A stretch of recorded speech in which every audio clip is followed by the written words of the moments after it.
Hello everyone and welcome to the MoPod, brought to you by MoDate, where we discuss everything Mo, from modern orthodoxy to my opinions and more.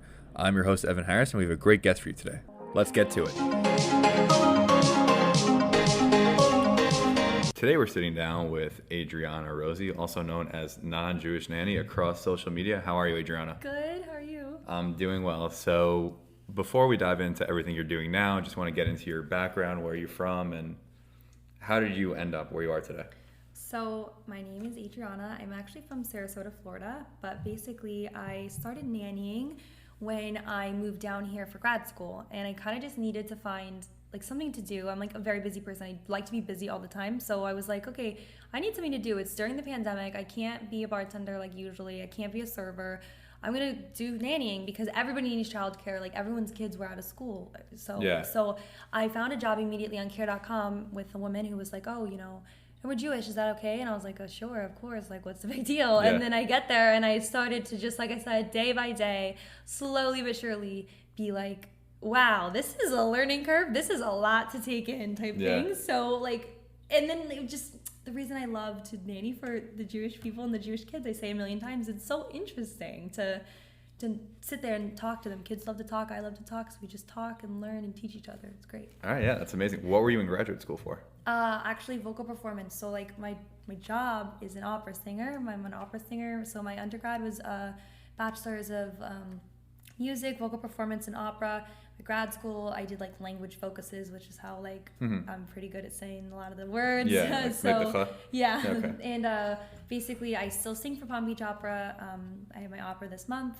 But then that's all at night. Rehearsals are all here and there at night and in season. So during the summer, I was like, what do I do? During the day, what do I do? So it works out perfectly. All right, I mean, that's amazing. So you have gone viral, obviously, as Nonjewishnanny across Instagram, TikTok, and at the same time, like, you still are doing all this nanny stuff and being a nanny. And just want to hear, like, how that's kind of affected the job, right? So you start off as a nanny, and when did you decide to make that like your persona? Yeah, like I basically what I decided was I was gonna start putting videos on TikTok. Like I was like, I'm gonna start putting videos on TikTok. I have free time and everyone else does it.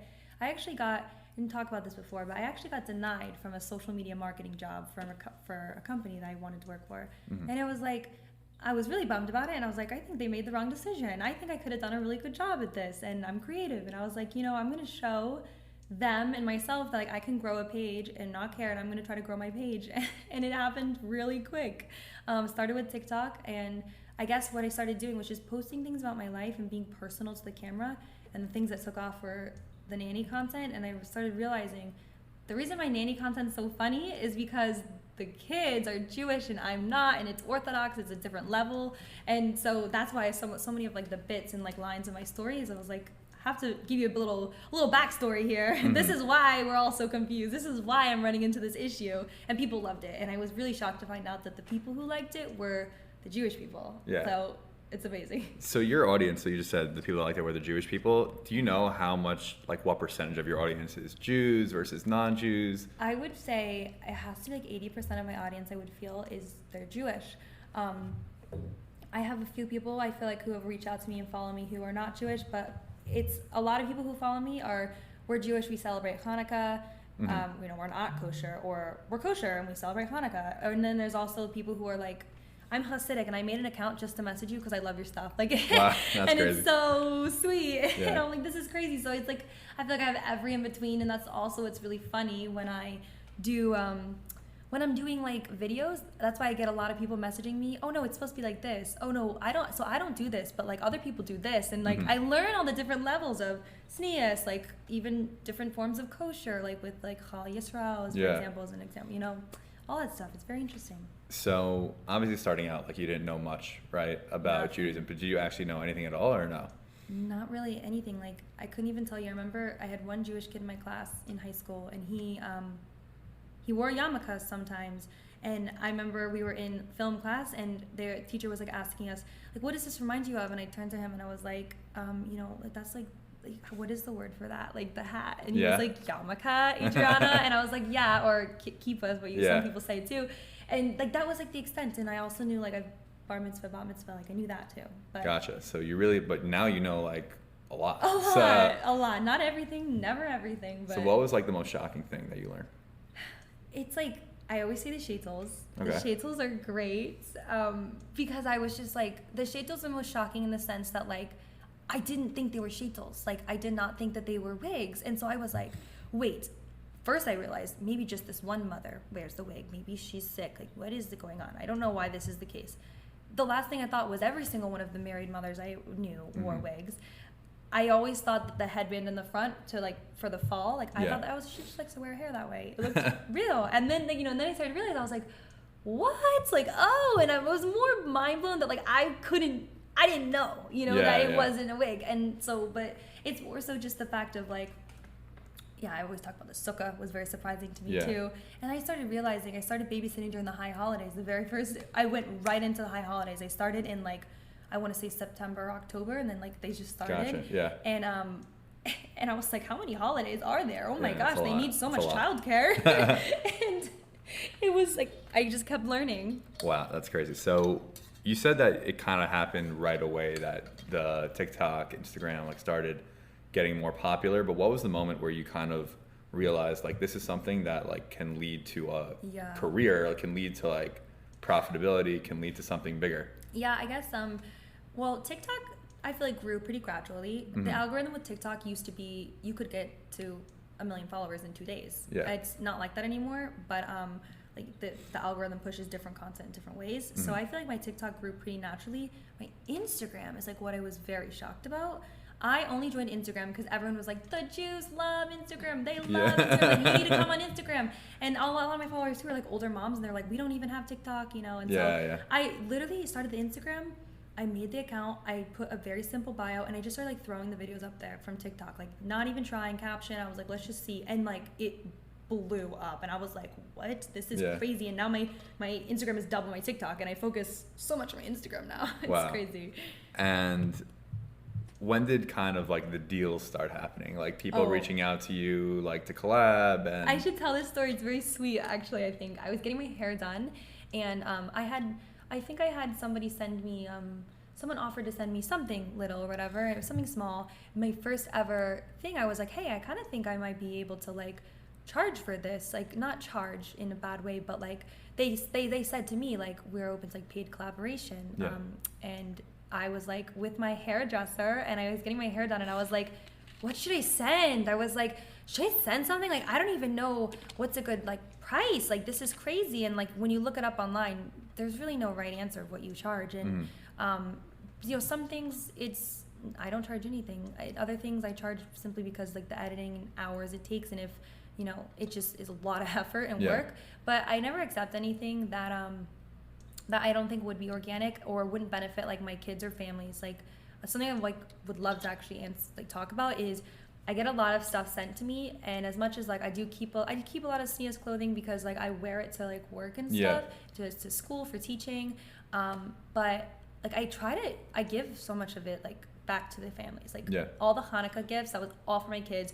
Even any clothes I have that's like a little tight on me or too small, I give it to my kids. Some clothes maybe I'm like, I don't need 10 of these, I give them to my moms. Like I try to give like obviously get the brand what they want out of it, and then give it back to the reason I'm here. I mean, that's really nice. Have you ever had a situation where like a brand sends you something, and maybe now brands are just sending you stuff without telling you about it, and then you don't promote it or something like that, and then people are upset about that? Has that ever happened? So what I always do with people is I start, like, some people are like, do you have a media kit? How much do you charge? And I basically am like, I don't really do that because it's just too difficult. Like I say, hey, let's set up a Zoom meeting and talk. And I just kind of will tell, if a company reaches out to me, I want to do a collaboration, I just say, let's get on a Zoom. And I say, hey, I don't know what your budget is. If you have a budget, what your intentions are. Like, what is your budget? And like, what did you want to like maybe spend on this? If you want me to actually push it for like marketing and stuff.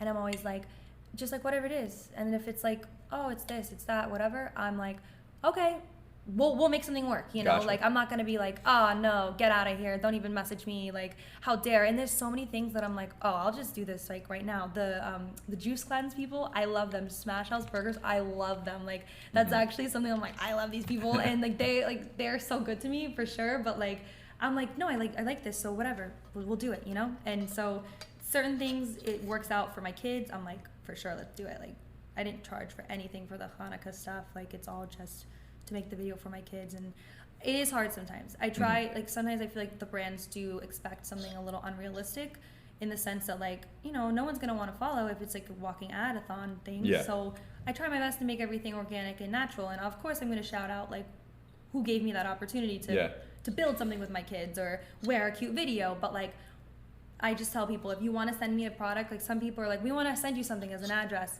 and I'm like, what even is it? I'm like, sure, just make sure there's like no pressure. I will eventually post it. I will eventually use it. I will eventually shout you out. Yeah. I just can't have the pressure of like, hey, can you like use this code and then like post it 20 times and like push it. Yeah. Like, that makes me so upset, you know? I'm like, no, like, then it's fine. I don't need it. It's fine. But someone sent me popcorn. It was so good. I gave it to my friends and stuff for like the holidays. And then someone sent me beef jerky, which I need to still shout out. Shout out to the beef jerky company that like I need to shout. It was the best beef jerky ever. So wow. Just sweet stuff like that. That's awesome. So about like the walking adathon situation, have you ever had someone comment on something like more recently, since like you were getting these collabs, that have said like, oh, you're becoming so corporate, or you're becoming more of a sellout, or anything like that? Has that happened? I remember like my very first, this actually made me sad. My very first, I think, like paid collab was with Swaddlebee, and I was really excited to do that because I said to them, hey, I have a really creative idea for this video. Let's do this. And it was all my idea of saying, can you send me a blanket with my name on it, and I'm going to learn the Hebrew alphabet, and I'm going to sing the Aleph Beis. And I was like so excited about that. Yeah. They did a code for me, and I thought that the code would be like, okay, great, people get a code, like they get a discount. And people didn't like the code because like that they gave me a commission off the code, which was like so nice of them. Yeah. Other companies, they don't. And I just basically, I'm like, I don't want people to think I'm like benefiting so much from this with the code. So like, I don't really care. It's whatever. Yeah. But like, basically I had a couple people comment like, oh no, like, you know, we like it better when you're just talking in your car, like videos, like that type of thing. And I'm like, I still do that for sure. And that's why I do only accept something like, hey, if I'm doing a craft with my kid, like they gave me that craft. Like that was an ad, that was a collab, but like, it's something you would enjoy to watch. I mean, I enjoy doing it with the kids. I think it makes the kids happy. So that's why I accept that type of stuff. Like, yeah, no, I mean, it's definitely a hard line to walk and balance. So stressful and so hard. Like I really struggled with that. With Black Friday and Hanukkah back to back. Yeah. I really struggled. Like I was like trying to make everybody happy and like was giving myself a mental breakdown because I was like, I have to get everyone's stuff posted before Hanukkah, before my cruise, before the sales. And you know, maybe it's my fault for taking on too much, but now I like getting better at like setting boundaries of like, I'm kind of too full, you know, maybe in the future, but like when it's always really good for my kids. I met with something really fun for my kids today, and I'm super excited to give it to them. Yeah, you can't give that away now, but I remember that's kind of like when we were first talking about doing this podcast, was around probably like Thanksgiving time. And so like you were too busy, but ultimately like I wasn't here now, like this would have been just on Zoom or whatever, so this is way better. This is way better, so that's pretty cool. So works out in the end. So since you're just veering back to kind of like the idea of social media with Jewish nannying, so since you're nannying for like the Orthodox community and some people who might be, you know, on the firmer side of the spectrum, has anyone been like upset about you posting while nannying for them? Have you lost any clients from that? And have you gained like way more clients because people found you? So many clients. I knew they answered the question. I think yeah. No, but I mean, maybe, you know, think about it. I mean, I don't know. Maybe I could have lost clients because they just never messaged me again. I don't know. I've always had so many. I was telling you before I got here, like, I'm surprised I haven't been in this neighborhood before. Like, I already had so many clients to begin with that, like, I never was someone's, like, set. I was someone's set nanny, babysitter for a while, but their kids got older and stuff. They didn't need as much. But basically, no, like, I haven't had that much of a change, I guess. Like a change, everybody wants me to be their babysitter because I'm a good babysitter. Like, I'm a fun, whatever else. But I've never had anyone be like, oh, like, if you're coming over, don't you dare film my kids, because as you can see in my videos, like, I'm the person that's like, I'm not gonna film the kids. Like, a lot of times the mothers are like, no, it's fine, like, you can film them. I'm like, no, I don't want to. I don't need to. You can make such a cute video and you just need their voices, the little hands doing stuff. Like, certain things, maybe if their face isn't in a bit, it's like, oh, okay, you know, if the mom says yes, but like, kids aren't meant for that. Like, and I also, when I do crafts and collabs and stuff, I film here and there, and then it's like I put the phone away because like I want to enjoy the kids, you know. And no, kids should not always have the phone in their face. So that's why when I do it, the phone is actually kind of in a distance, or it's like not really obvious. And when they do know it's obvious, they want to be on the camera. So. Has it ever happened that a mom really wanted their kid to be in a video and you kind of had to like shut it down? Like a mom who really wanted their kid to be like famous or something? No, not really. I'm trying to think. They're always like, the kids have different personalities, and some of the kids, they're like, oh, age is coming, like Nonjewishnanny is coming, like we're gonna make a video, and you're like, oh gosh, and then the kids like, yeah, so anyways, like they start taking over. But most of them are like, I don't care, you can totally post them, like totally, it's fine. And I'm like, no, we'll just do as minimal as possible, like usage, I guess, of the child if needed. Gotcha. And so throughout this whole thing, like posting and nannying and balancing those two things, do you also like edit everything yourself? Or Yeah, I actually was talking to my friend today, and I was like, I guess like maybe a next step would be to hire somebody to edit. But I was like, how can I do that? Because like the editing is the most personal part. Like, how can I pick somebody else to choose the clips that I want to show people and the moments that I want to share, you know? Like, so I feel like I'll never hire an editor. I feel like if anything, you hire people to do other things so that you can focus more on giving like the real, true, genuine experience, I guess. Do you enjoy editing? It's actually funny. I took film in high school and a little in college, and so I actually am pretty good with the editing and stuff myself. No, I don't. What I don't enjoy about editing is like my phone right now is full of hundreds of videos that are just like mess up clips, and you have to sit there for hours, and that's where like the paid collaboration comes in, because it's like I'm so thankful I can get these things for my kids. And you know, some people could maybe say, I've never gotten a comment like this, but like, you know, you're exploiting the kids. But that's not, I don't think, how it is, because anything I accept, it's like for the kids or for an activity or for my followers to enjoy it too, if it's not kid related. But overall, like getting the paid collaborations and stuff makes it possible so that I can spend a good time helping out a small business. Like, you know, every single business I've worked for, they're small, Jewish, usually women-owned businesses. Like I've maybe worked, the biggest brand I've worked for technically is Manischewitz, I would say. Gotcha. Yeah, and everything else, it's like, so that's another reason if somebody has commented before, like, wow, you know, if you're making profit or this is an ad, it's like, you know, but like actually I'm really happy that the people I'm working for is not Amazon. It's the small guys, you know, the people who, and it's somebody in the community too, so.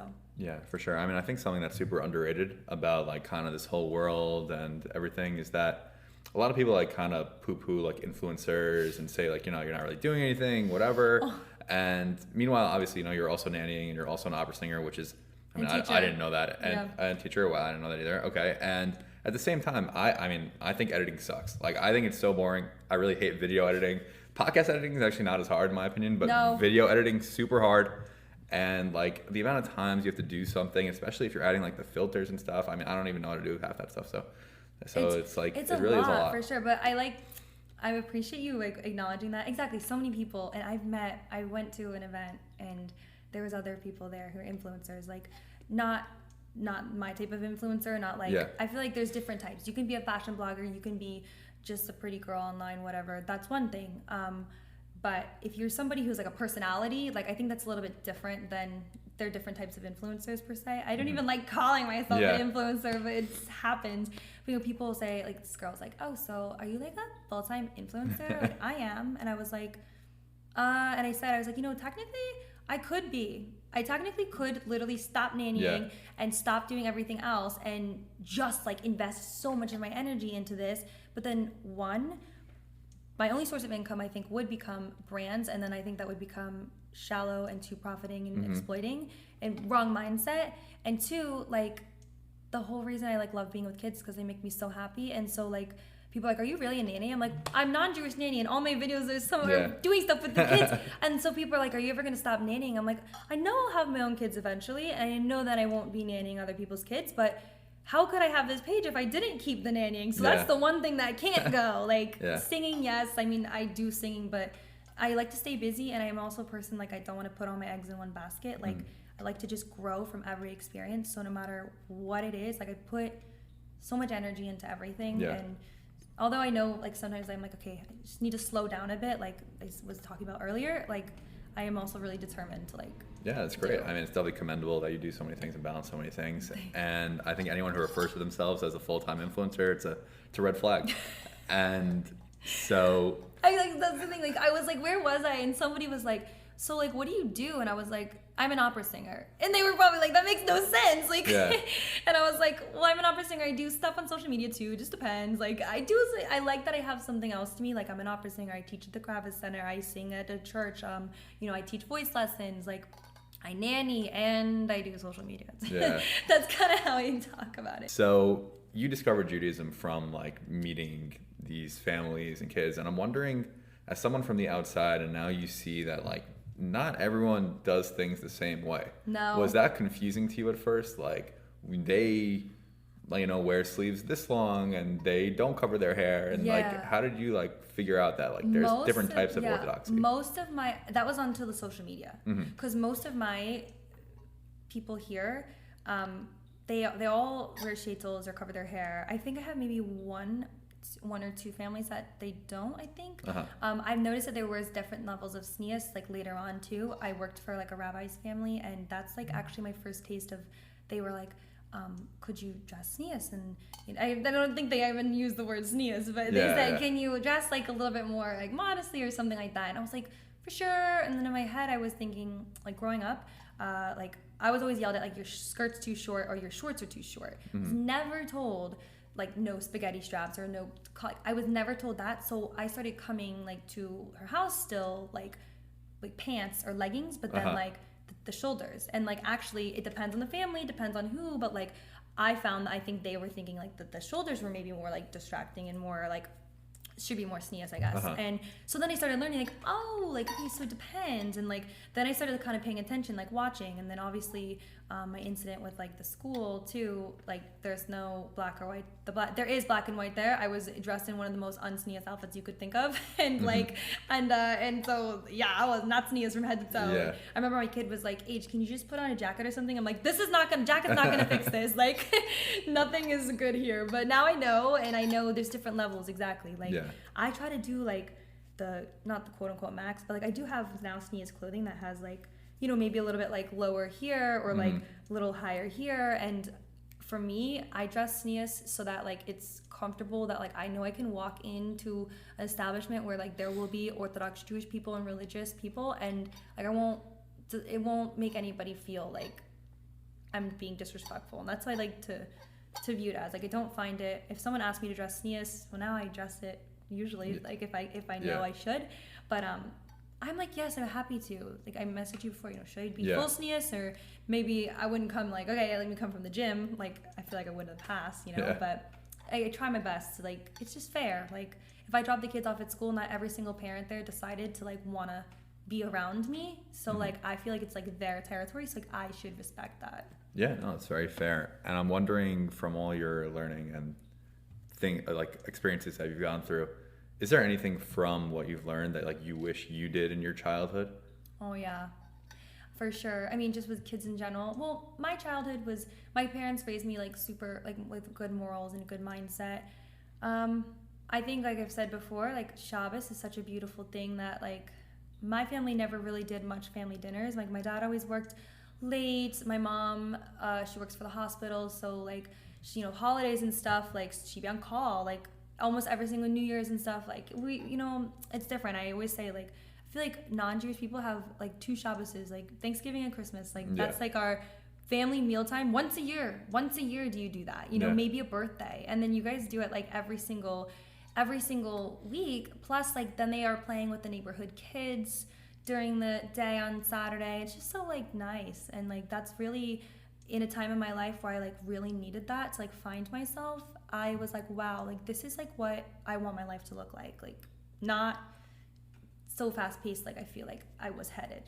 Wow, yeah, no, that's very inspiring. And I'm wondering, so your friends, obviously, I saw you recently made a video with your friends about like having them for a Shabbos dinner, Shabbos meal. And well, I don't know, it was not very well received as a video, and so I'm glad you brought it up so I can say like I had a third video to post actually, and maybe if I posted that one first it would have been more well received, but basically my intention was to do, I was going to try to host a meal in a Shabbos theme essentially, but like more so to just show like the beauty of Shabbos and what I've learned from my children and my families and how they live their life with like the food that you would eat on Shabbos and stuff. And that was all new to me too, learning. And so, I said in the video, obviously we're not Jewish, and so like we would not be making any sort of a kiddush or any Shabbos or anything. We are here to just like kind of experience how it might be with like the food that the catering company gave us.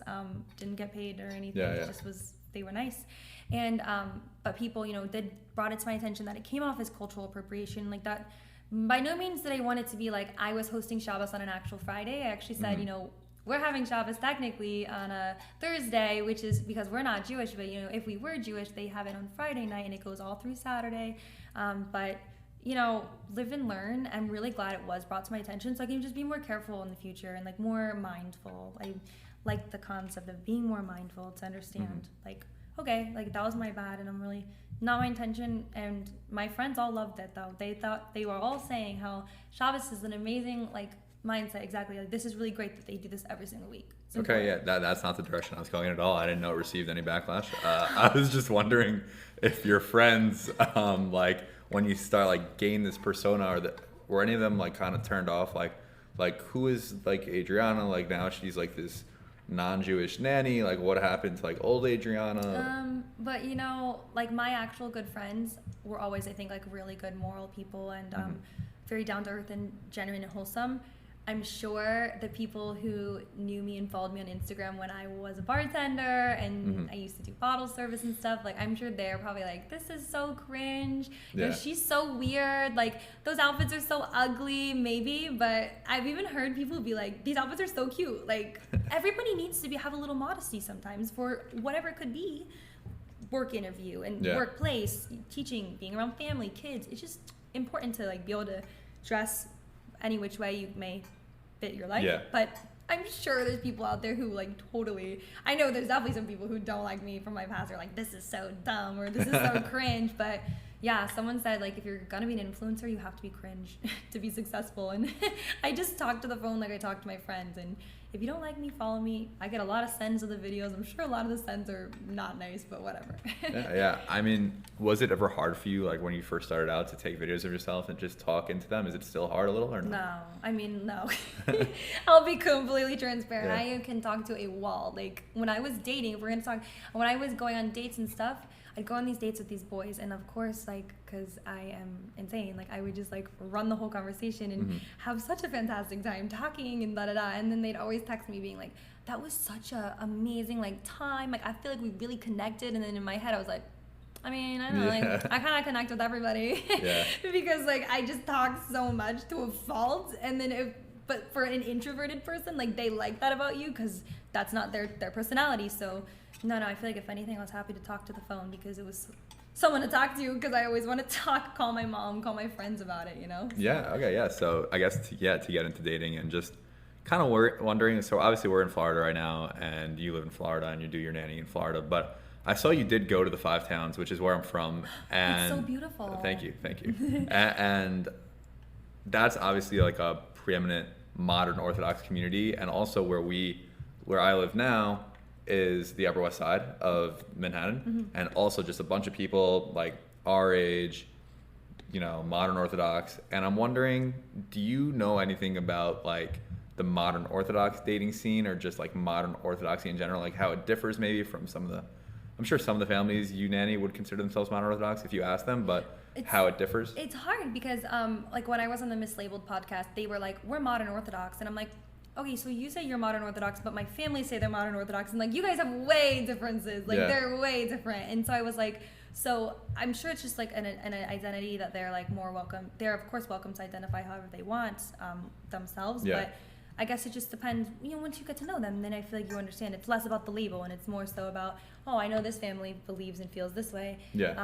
I don't know much. That's the thing with my kids. And that's why the social media has done such like wonders for me. And then like, oh my gosh, like all these questions I was wondering, but you can't ask the kids because either A, they don't really know about it yet. B, it's not like an appropriate thing that they would be taught. And so like the followers teach me some things, but I mean, I know there's like shidduch dating like type. There's like apps. I know there's apps, and but I also know some people will be on Hinge. They just say they're Jewish or Orthodox. Yeah. I feel like you wouldn't find as many there, I guess. But just depends. But I mean, I know the shidduch system. The other podcast I was on one time was trying to explain it, and basically kind of seems more like a matchmaking process and stuff. And okay, like that, to each their own, cool. And then there's definitely a middle ground though, right? Yeah. I would say Modate, like what I started, is kind of the middle ground in the sense that shidduch dating in like some of the more Orthodox communities, kind of like people have their resumes, which says like where your Hinge profile, you know, like. But it's a little bit different than the Hinge profile, which says like where you're from and like what your parents do for a living and like what your siblings do for a living. It's so funny. And and then tell all. There are like, and then those kind of get sent around, like sent to people, and you got to decide who you want on a date. Sometimes the parents actually like, I think, meet the person first. That's what I heard too. Yeah. I mean, yeah, I don't know. So like people from like our background like wouldn't do that. Like a lot of people that grew up like me kind of went in this route of like, getting set up by friends. But there's no like, that's not a system, you know. Like you have first of all you have to have friends. I mean, it's important that everyone has friends, but you have to have friends, and then your friends have to be thinking about setting you up, and then they have to know people for you that you don't already know, which is like everyone knows each other. It seems. Yeah, and so and then the apps, like you said, like Hinge, let's say, there's like a Jewish button, but there's not like an Orthodox button, so it's like yeah, you're right. It's hard to like filter through that if you care about things like keeping Shabbos, keeping kosher.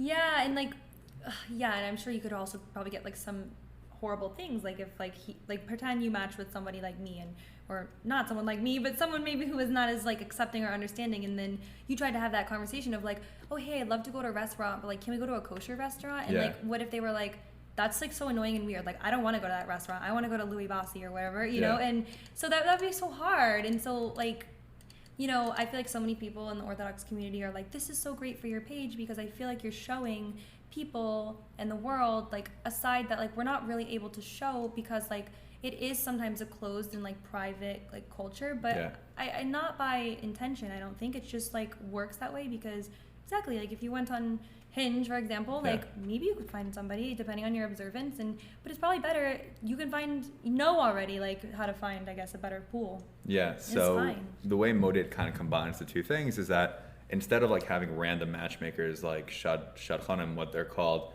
for the shidduch system, and instead of just going on a random app, you have connectors, which are your own friends, and then we have an algorithm that creates matches based on like, do you keep Shabbos, do you keep kosher, and like what age are you looking to date, and then your connector filters through the matches to see like if something's terrible for you, like they're not going to send it through. But if something's good, then they'll send it through. And so then the daters get to like decide if they want to go on a date, like a dating app. But once you match with someone, you can't match with anyone else until you like end that. So it's like trying to get people to like actually date that person instead of just like match and ghost or something like that. And you know what? This is kind of going back to like the moral side of it and like the shidduch system. Or when you're on Hinge, so many of my girlfriends and stuff, and even myself, you all know that like you're on Hinge and you're on a date with a guy, and you also have a date with a guy on Tuesday that's a different guy. Like that's how it is, and like that's not really nice. It's very frustrating because it's like basically what ends up happening is like you go on a date, you have a good time, but then you're like, well, yeah, I don't really think I should cancel the date for tomorrow. Like, you know, it's not like whatever, we'll see what happens, and then you just continue to keep going on these dates, talking to these guys or talking to these girls, and then kind of just like you're, I guess, trying to figure out which one you like best. And like there's definitely that factor where everybody knows like, oh, like he's texting me right now, but like he's probably swiping up and going to the next box too. And then it's kind of like that's kind of why I was like not about it. I was like, you know, whatever, like, you know, if they want to text me, they can text me. If they want to have a date with me, they can have a date with me. And if it works, then like they start to make it very intentional. But like you always kind of knew that, and then at least with that system, like you don't know that. You know that they're at least in it to give it a try and like go fully through with it exactly before you move on to the next. It's very, very, I think, like a good way. Yeah, and the system, like where you meet the person that you're potentially going to end up with, like actually matters because it changes how you first go into the relationship. And so I think like it's important, like some of these people that you can meet on like Hinge or whatever it is, Like they We're might. We're just bashing Hinge Yeah, right now. yeah. I mean, whatever. We use Hinge as an example. Hinge is not a paid partnership. Yeah, not a collab I have. I don't think that would ever happen for me. So like, they could have good intentions. Like if you met them through a friend or something like that, because in your mind when you're meeting through one of these dating apps, it just already starts off as not as serious. So I think that's part of it as well. So we're gonna move on to a segment that we do here called the MoPod lightning round, where I just fire off some quick questions and you tell me the first thing that comes to your mind. You ready? Okay. What is your favorite Hebrew word? Sneeze. Okay. What advice would you give to other nannies that work with Jewish families? Learn everything there is about kosher and question it every single time, even way. Okay. Do you prefer painting or drawing? Neither. I hate crafts and I'm a horrible artist. Okay. What is your favorite kosher restaurant? Ooh, Smash House Miami. It has to be. Okay. Would you rather it rain every day for a week straight but be 75 degrees outside, or it be 40 degrees outside with no rain? 40 degrees outside with no rain. I hate the rain for sure. Okay, it rains a lot here. But Okay. it's blue a lot too. That's true. How many farmers do you think there are in the world? Farmers? In the world. I don't know. 600. No, not in the world. Not in the world. Not maybe in Florida. I don't even know. Okay. Okay, maybe definitely not in the world. Okay, who are 3 people you'd like to meet, dead or alive? Dead or alive? I hate this question. Probably Wolfgang Mozart as a singer, opera. Okay. Dead or alive? Alive, I'd love to meet. Oh, I've never been a big celebrity person. Oh gosh, Mozart for sure. I sing a lot of his music, and that'd be really cool to let him hear me sing and be like, that was trash. Do it like this. Dead or alive? Dead or alive? I don't know. Okay, Mozart's one. All right. Mozart's my main. Thank you, Adriana, Nonjewishnanny, for coming on the MoPod. Anything else you want our listeners to know before we sign off? Just thanks for having me. Where could you be followed? Oh yeah, you can follow me at Nonjewishnanny on Instagram and TikTok. Yeah. Okay, great. Thanks so much for coming. Pump the volume. Thanks.